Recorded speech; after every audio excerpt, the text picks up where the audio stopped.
বা কি অনুপ্রেরণা কাজ করেছে আপনাদের? ভাই আমরা যদি দেখেন আমাদের টিমটা ভালো, বাট সামহাও আমরা কেউই ক্লিক করতে পারতেছিলাম না। আমরা যেদিন ব্যাটিং ভালো করতেছিলাম হয়তো বা বোলিংটা ভালো হচ্ছিল না, কোনো দিন বোলিং ভালো হয়েছে, ব্যাটিং ভালো হয়নি। তো আমার মনে হয় আজকে একটা দিন যে আমরা ওভারঅল দুইটা ব্যাটসম্যান এবং বোলিং ইউনিট সবাই মিলে পারফরমেন্স করেছি। সো এখনও টুর্নামেন্টটা লং, এখনও স্টিল 6টা গেম বাকি আছে না, 5টা গেম বাকি আছে। আর যদি আপনি টেবিল পয়েন্টটা দেখেন তাহলে দুইটা টিম হয়তো বা টপে আছে, বাদ বাকি সব সিমিলার ওয়েতে আছে। আমার মনে হয় আজকের ম্যাচটা জেতার পর আমাদের রান রেটটা একটু ভালো হয়ে যাবে। সো স্টিল আমাদের নেক্সট গেমও জিততে হবে, যে কয়টা গেম আছে ব্যাক টু ব্যাক জিততে হবে। বাট আমার মনে হয় প্লেয়ার একটা রিদম পেয়েছে আজকের ম্যাচের পর। আমি জানি না যে পরের ম্যাচে গেলেই জিতবো কিনা, বাট একটা ফিল কনফিডেন্স পাবে সবাই, সবার মোটিভেশনও হাই থাকবে। তো চেষ্টা করবো আমরা এখান থেকে ভালো কিছু করে ঘুরে দাঁড়ানোর।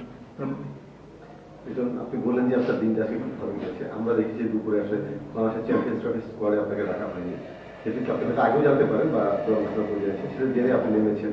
ওই সময় নামার সময় আপনার ফিলিংটা কি ছিল বা ওই ভাবনাটা কি ছিল? এখন যখন আপনি একটা সেঞ্চুরি করে ক্যারিয়ার ফার্স্ট সেঞ্চুরি করে এসেছেন এখন কেমন লাগছে?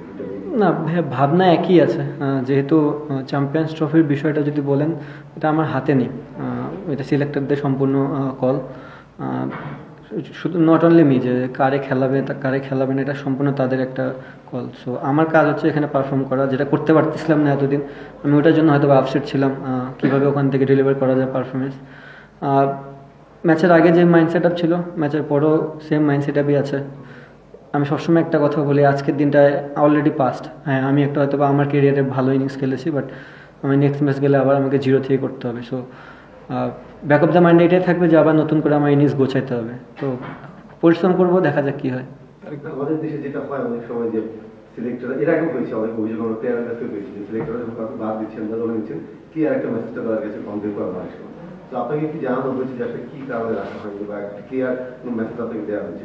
জি জি, ক্লিয়ার মেসেজ দেওয়া হয়েছে। আর আসলে সিলেক্টরদের তরফ থেকে না, কী কারণে রাখা হয়নি এটা আসলে মিডিয়া খাটলেই পাওয়া যায় যে কী কারণে রাখা হয়নি। সো আপনি যদি দেখেন যে কী কারণে আমি বাদ পড়েছি, আমার পারফরমেন্স ছিল না, আপনারাই নিউজ করেছেন। সো এটা এটা ওপেন, এটা না জানানোর কিছু নেই। সো এটা বেসিক জিনিস, নর্মাল। আপনি তো মানে টিমটা যদি আজকে ডিক্লেয়ার হয়ে গেছে দুপুরবেলা, তারপর আপনি এখন পরে সেঞ্চুরিটা করলেন এবং আগের ম্যাচেও আপনি ভালো একটা ইনিংস খেলেছেন, তো আপনার কি মনে হয় যে যেটা হয়ে গেছে, আপনি তো টিমে নেই, তারপর মনে হয় কি যদি চ্যাম্পিয়ন্স ট্রফিতে আপনি সুযোগ পেতেন, আপনার একটা মানে সম্ভাবনা ছিল, যেহেতু আপনি রানে ফিরেছেন এবং ভালো খেলছেন, সম্ভাবনা ছিল যে ওয়ানডে তো ইন্টারন্যাশনাল ওয়ানডে তো আপনার কামব্যাক করেন? দেখেন ভাই, এটা এখন খুবই ডিফিকাল্ট বলা। আমি ওনাকে অ্যান্সার দিয়েছি যে এটা কল সম্পূর্ণ সিলেক্টরে।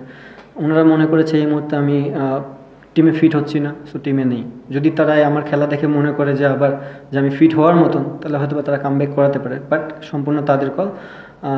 আমার ম্যাচ ফোকাস এখন সম্পূর্ণ বিপিএল নিয়ে। আমি চেষ্টা করব কীভাবে এখান থেকে আরও বেটার পারফরমেন্স করা যায়, এটুকুই। এই সিলেটে আপনি 76 রান ইনিংস খেলেছেন, আবার সিলেটে প্রথম সেঞ্চুরি পেলেন। সিলেট স্টেডিয়ামে আপনাদের স্পেশালটা চ্যাম্পিয়ন্স ট্রফিতে বাদ পড়ার পর কখন কি মনে হচ্ছে যে নিজের প্রমাণটা আবার নতুন করে করতে হবে, এমন কি মনে হচ্ছে? না ভাই, প্রমাণ করা অ্যাকচুয়ালি কিছু নাই। হ্যাঁ, প্রমাণ আমি কাউকে প্রমাণ করতে চাই না। একটা জিনিসই সব সময় ব্যাক অফ দ্য মাইন্ডে থাকে যে নিজের ক্রিকেটটা কীভাবে ইমপ্রুভ করা যায়। আমার মনে হয় লাস্ট কিছুদিন যাবৎ আমার ক্রিকেটটা খুব একটা ভালো যাচ্ছিল না।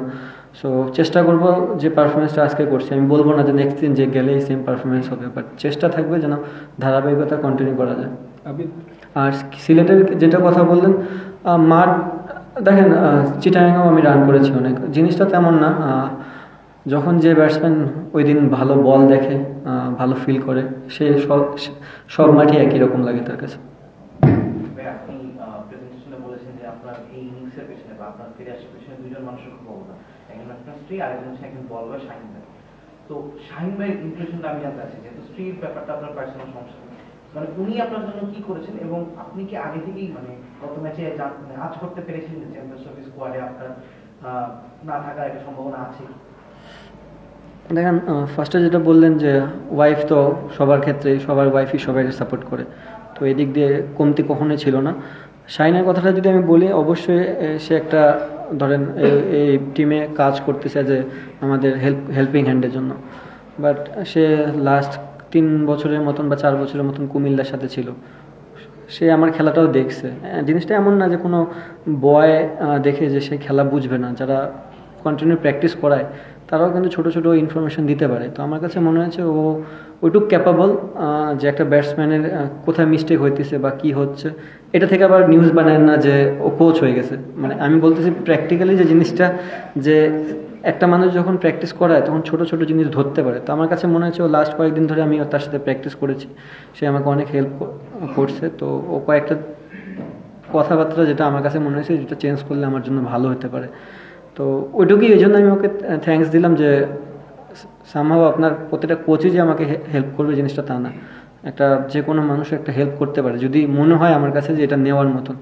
তো ওই জন্য ওরা থ্যাঙ্কস যে আমার আর ও সবসময় একটা জিনিস আমাকে মানে আমি লাস্ট কয়েকদিন ধরে ইনিংসে খুব ভালো হচ্ছিল না, বাট ও আমাকে সবসময় ব্যাক করেছে যে এটা কিছুই না, নর্মালি প্র্যাকটিস করলে কী কী জিনিস হচ্ছে এটা করলে ঠিক হয়ে যাবে। আর কাজ করতে পেরেছিলেন যে আপনি কাজ করতে পারেন এটা? আমি তো বললামই ভাইয়া, আজ মনে হয় বাংলাদেশে সবাই আজ করেছিল যে আমি বাদ পড়তে পারি বিকজ অফ নিউজ, সো এটা নর্মাল। লিটন, আপনি ভারতের বিপক্ষে দারুণ সব ইনিংস আছে, এবং 2018 এশিয়া কাপের ফাইনাল, 2022 টি-20 অ্যাডিলেডে, মানে আপনি পাওয়ার প্লেতে একজন প্রতিপক্ষকে ভেঙে চুরে দেওয়ার মতো ইনিংস আছে। চ্যাম্পিয়ন্স ট্রফিতে বাংলাদেশের প্রথম ম্যাচও দুবাইতে ভারতের বিপক্ষে। এই জন্য কি আফসোস লাগছে যে আপনার মোটামুটি ফেভারিট একটা অপোনেন্ট, যেখানে আপনি তাদের বিপক্ষে দুর্দান্ত স্টার্ট করতে পারেন, লাকি গ্রাউন্ড? না ভাই, এরকম ফিল আসেনি, সরি, এরকম ফিল আসেনি। অভিষেকের পর থেকে যতগুলো গ্লোবাল ইভেন্ট হয়েছে আপনি সবগুলোতেই ছিলেন।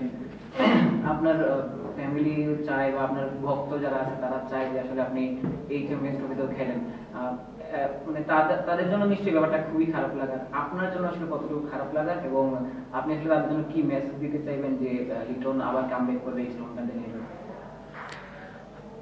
দেখেন ভাই, ফ্যান ফলোয়ার্স থাকবে সবারই, যেমন মানুষ ভালোবাসবে তেমন হেটও করবে, বাট আলটিমেটলি না, মানে জিনিসটা হচ্ছে ফ্যান ফলোয়ার্স তো একটা জিনিস হচ্ছে আমি খেলতেছি, ফ্যান থাকবেই, বাট নিজের কাছেও একটা অনেক বড় প্রশ্ন থাকে যে আমি কি ভালো ক্রিকেট খেলতেছি কিনা। আমার কাছে মনে হয়েছে যে আমার ক্রিকেট ইমপ্রুভ করা দরকার। আমার যদি ক্রিকেট ইমপ্রুভ করতে পারি অবভিয়াসলি আমি পারফরমেন্স করলে মানুষ আমাকে ভালোবাসবে। তো এইটাই। আর আরেকটা জানি কি বললেন, আপনার নিজের কাছে আসলে কতটুকু খারাপ লাগার ছিল, এবং আপনি ফ্যানদের একটা মেসেজ দিতে চাইবেন যে লিটন কামব্যাক করবে আরো শক্তিশালী?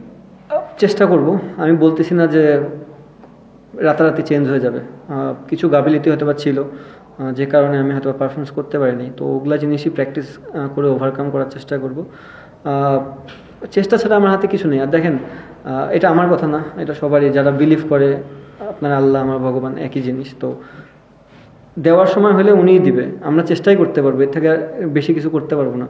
আমি হয়তো বা কন্টিনিউ 2 মাস টানা প্র্যাকটিস করে প্রথম বলে যে আউট হয়ে যেতে পারি, আবার অনেক সময় নর্মাল প্র্যাকটিস করেও আমি রান করতে পারি। সো দেওয়ার যদি থাকে, নসিবে যদি থাকে যে এটা আমি পাবো, আর নিজের তো হার্ডওয়ার্ক আছে।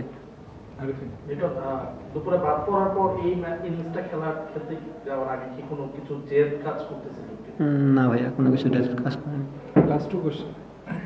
লিটন, আজকে আপনার ব্যাটিং স্ট্যান্স দেখছিলাম, সেটা হচ্ছে যে আপনি এর আগে বেশ কয়েকটা মানে আপনার ডেলিভারিতে আপনি আউট হয়েছিলেন, ব্যাক ফুটে খেলতে গিয়ে আপনার অনেক সময় আনইভেন বাউন্সে আউট হয়ে গেছেন। সেই ডেলিভারিগুলো কিন্তু আজকে আপনি ফ্রন্ট ফুটে খেলেছেন এবং খুব সুন্দরভাবে খুব মানে ডেলিভারি করেছেন। এই ডিফারেন্সিয়েট মানে পার্থক্যটা কিভাবে আসলে আপনি ব্যাটিং স্ট্যান্সে কতটুকু কাজ করেছিলেন? দেখেন না, টোটাল সব কিছু তো ইনফরমেশন আমি দিতে পারবো না, বাট আমি যেটুকু বললাম যে আমি কিছু প্র্যাকটিস করেছি এবং সামহাও কারো কথা আমার জিনিসটা কাজে লেগেছে। তো ওইটুকুই। ফলাফল হয়তো বা আজকে না, আমি বলবো না যে আজকে রান করছি দেখে তা না, আমি লাস্ট ইনিংসও খুব ভালো ব্যাটিং করেছি, স্টিল চান্স ছিল আমার বড় স্কোর করার, সামহাও করতে পারিনি। সেঞ্চুরি করলো আজকে, ওকে নিয়ে একটু কথা হওয়া উচিত। জি জি, কেমন দেখলেন, এবং সে তো যাচ্ছে আপনি চ্যাম্পিয়ন্স ট্রফিতে, তার জন্য আপনার কতটা শুরু করবেন? দেখেন, ওর ইনিংস, আমি বললাম যে যখনই একটা মানুষ সেঞ্চুরি করে বা বড় ইনিংস খেলে, তার সাথে পার্টনারদের রোলটা অনেক ইম্পর্টেন্ট। কিছু ওভার দেখবেন যে আমি অ্যাটাক করেছি, কিছু ওভার ও অ্যাটাক করেছে, যে কারণে আমাদের মিডিলে কোনো বাড়তি প্রেশার আসেনি, আমি ইজিলি কয়েকটা ওভার সিঙ্গেলও খেলতে পেরেছি। সো আমার কাছে মনে হয় দুইজনই আমরা খুব ভালো ব্যাটিং করেছি এবং দুইজনই ডমিনেটিং ইনিংস খেলেছি। আর চ্যাম্পিয়ন্স ট্রফি তামিমকে টিমে চান্স পাওয়ার জন্য বেস্ট অফ কংগ্রাচুলেশন, অ্যান্ড চাবো যেন ও পারফরমেন্সটা ওখানেও শো করতে পারি। নট অনলি তামিম, যেহেতু আমি বাংলাদেশ টিমে খেলি, আমার টিমমেটরা আছে, আমি চাবো যে বাংলাদেশ টিম যেন ভালো রেজাল্ট করে। লিটন, চ্যাম্পিয়ন্স ট্রফিতে বাংলাদেশের প্রসপেক্ট কেমন দেখছেন এবং কোন মেসেজ দিবেন? না, এই মুহূর্তে মেসেজ দেওয়ার কিছু নেই। লাস্ট 6টা ইনিংসে আপনার শুধু সিঙ্গেল উইকেট আছে এবং বুঝিনি ভাই আসলে। লাস্ট ওয়ানডে 6টা ইনিংসে আপনার সিঙ্গেল উইকেট, একটা নক আউট, একটা রান। আর টি20তে আপনি লাস্ট 5-6 ম্যাচে পারফর্ম করতে পারেন একটা 76 আছে। আপনার কাছে কি মনে হয় যে আপনার পারফরমেন্সের পাশাপাশি আপনার দলে থাকা, আপনার পারফর্ম করা বা আপনার বাদ করার পিছনে সোশ্যাল মিডিয়ার একটা বিগ ইনফ্লুয়েন্স আছে? দেখেন, এটা নিয়ে বলতে পারবো না, বাট যে জিনিসটা মানুষ দেখে, যে জিনিসটা আপনি যদি আমাকে একটা জিনিস দেখান বারবার, সেই জিনিসটা কিন্তু মানুষের মাথায় এফেক্ট ফেলায়। ধরেন আপনি একটা নিউজ করলেন, উনি দেখলো, উনি এটাই বিশ্বাস করে চলতে থাকবে। তো জিনিসটা হচ্ছে যে আমি জানি না আমার মাথায় এফেক্ট পড়ে কিনা, বাট মানুষজন জানে যে এই জিনিসটাই বারবার ঘটতেছে। সো হতে পারে এটা, বাট নাও হতে পারে। এটা নিয়ে আমি কোনো ইয়া না। Thank you. Thank you.